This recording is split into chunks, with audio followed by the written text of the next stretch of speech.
अगर आपके घर में इन्वर्टर लगे हैं और लाइन जाने पे अगर फैन से आवाज़ आती है तो जाने इस वीडियो में क्यों आती है और हमें कौन सा इन्वर्टर लेना चाहिए। वैसे इन्वर्टर तो सब डीसी से एसी बनाने का काम करते हैं, लेकिन आपको इन्वर्टर में भी अब देखना पड़ेगा कि हमें कौन सा इन्वर्टर ख़रीदना चाहिए, कौन सा बेस्ट होगा, कौन हमारे इक्विपमेंट के लिए अच्छे होते हैं।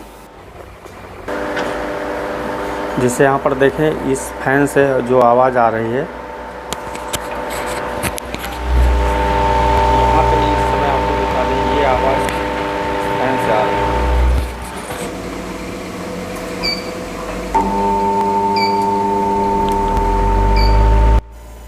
इस इकोआर्ट से भी लोग कहते हैं कि आवाज़ नहीं आएगी, यानी ये भी साइन वेव है, लेकिन हम आपको यहाँ पर दिखा दें ये कौन सा वेव है आपको दिखाई दे रहा है। तो चलिए आगे देखते हैं इसके बारे में।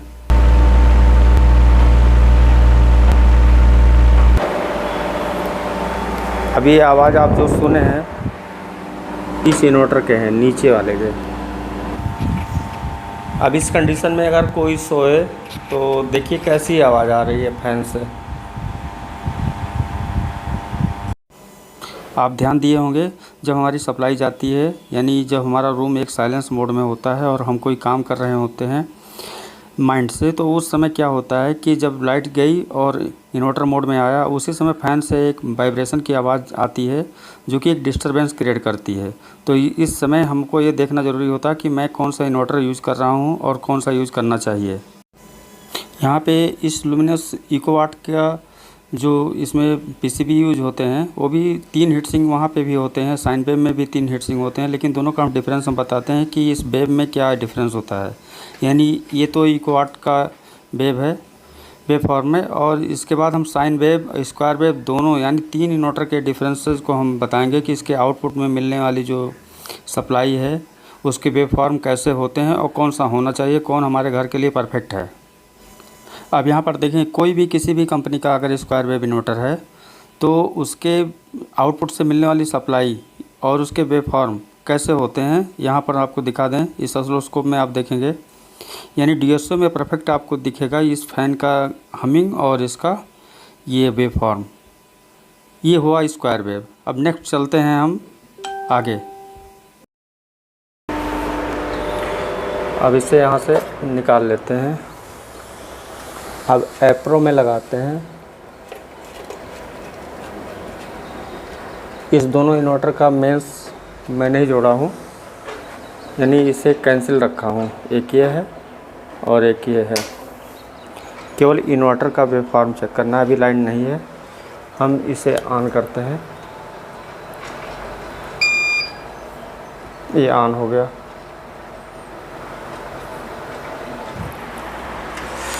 इसका देखिए साइन में,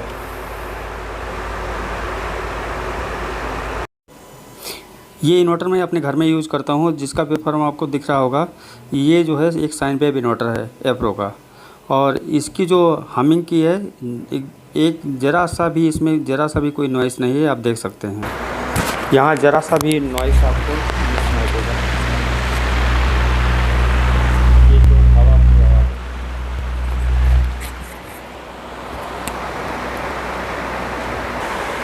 यहाँ पर देखेंगे इस समय ये इन्वर्टर ऑन है, ये ऑफ है। तो ये हो गया एप्रो का। अब मेन लाइन की, क्योंकि इस पे मेन नहीं जुड़ा हुआ है, अब यहाँ पर हम मेन की सप्लाई देते हैं और जो इसके मेन सप्लाई आ रहे हैं पोल से, उसके वेव फॉर्म को दिखाते हैं आपको। अब ये जो लाइन हमारी आ रही है ग्रिड से, इसमें आप देखेंगे तो हल्का हल्का इसके वेव फॉर्म में थोड़ा सा कर्व दिखेगा, जो कि उसमें आप देखे होंगे एप्रो के इन्वर्टर में, वहाँ पे आपको एकदम स्लो वेव मिला होगा। यहाँ पर आप ध्यान से देख लें, इसे मैंने और बड़ा किया। यहाँ पर देखें थोड़ा सा कर्व आपको दिखाई दे रहा है। और इसके जब फ्रीक्वेंसी की बात करेंगे तो हम आगे आपको बताएंगे। इस समय देखिए सप्लाई है यहाँ पर 210 वोल्ट, जो कि आपको दिखा दें यहाँ पे इसके वेव फॉर्म। यहाँ पर देखेंगे तो ये 50 हर्ट्ज़ और इसका है ये वेव फॉर्म, जो कि मेन एसी है।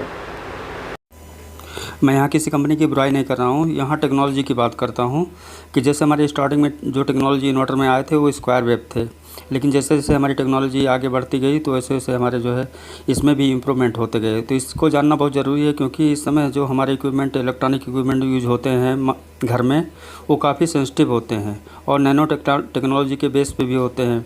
तो इसलिए हम अब जब इधर कोई भी इन्वर्टर ख़रीदें तो इस बात को विशेष ध्यान देकर ख़रीदें कि हमें जो इन्वर्टर लेना चाहिए वो कैसा लेना चाहिए। इसलिए मैंने इस वीडियो में तीनों का रिजल्ट परफेक्ट दिया है, यानी स्क्वायर वेव और साइन वेव में जो डिफरेंस हैं और स्क्वायर वेव और साइन वेव के बीच में जो हमारा इको वाट है उसको भी मैंने इसमें दिखाया है क्लियर। अब चलिए एक बार फिर से हम आप तीनों का रिजल्ट दिखाते हैं आपको, और यहाँ यानी साइन वेव, स्क्वायर वेव और मेंस के आउटपुट का वेवफॉर्म कैसा है। तो चलिए देखते हैं। ये मेंस है जो कि यहाँ पे 50 हर्ट्ज और इसका ग्राफ कुछ इस तरीके से है। अब यही वायर हम इसको इस इको वाट में लगाते हैं।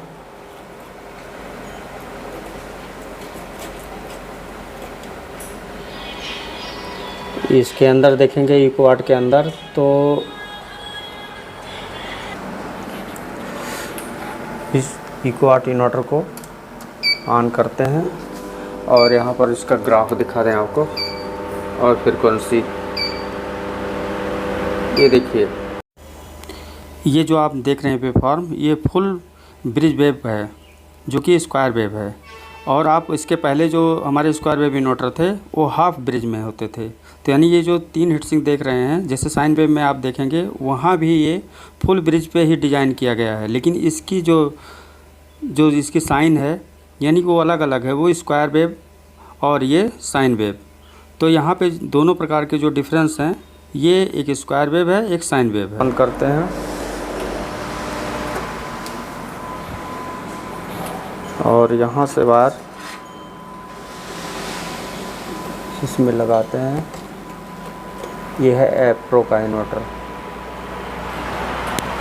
जो कि इसके ग्राफ को आपको दिखा दें। इसमें 50.1 हर्ट्ज और इसकी स्लोप देखें वेव फॉर्म की, जो कि एक मस्त स्लोप है। अब आपने वीडियो में देखा एकदम क्लियर हो गया कि स्क्वायर वेव जब हम इन्वर्टर यूज़ करते हैं तो उसमें फ़ैन की आवाज़ आती है, जब हम साइन वेव यूज़ करते हैं तो उसमें ज़रा सा भी नॉइस नहीं आती। तो ये हमारा क्लियर हो गया कि स्क्वायर वेव ही रीज़न है, ये जो हमारा फ़ैन से इंडक्टिव लोड की वजह से जो आवाज़ आती है फ़ैन में, और बाकी और इक्विपमेंट में आपको ये आवाज़ सुनाई नहीं देगा। केवल इंडक्टिव लोड जहाँ पे होंगे वहाँ पे ये वाइब्रेशन आपको सुनाई देगा। और इसका जो रीज़न है, यानी जो हमारा पहले स्क्वायर वेव होता था वो हाफ ब्रिज होता था, और उसके बाद ये फुल ब्रिज जो हमारा स्क्वायर वेव है नीचे वाला इको वाट वो हुआ, और ये ऊपर जो हमारा है ये है फुल साइन वेव, यानी ये भी ब्रिज वेव पे डिज़ाइन किया गया है। लेकिन इसके जो वेव हैं यानी जो इसकी ऑसिलेशन है, एक है नीचे वाला स्क्वायर वेव और ये ऊपर है साइन वेव। तो आज की वीडियो से क्लियर होता है कि अब जब हमें घर के यूज़ के लिए हमको अगर कोई भी इन्वर्टर लेना हो तो वो साइन वेव इन्वर्टर लें जो कि एक स्मार्ट यूपीएस हो। तो थैंक यू दोस्तों, आज की वीडियो में बस इतना ही। मिलते हैं नेक्स्ट वीडियो में। अगर वीडियो आपको अच्छी लगी हो तो प्लीज़ लाइक करें और शेयर करें।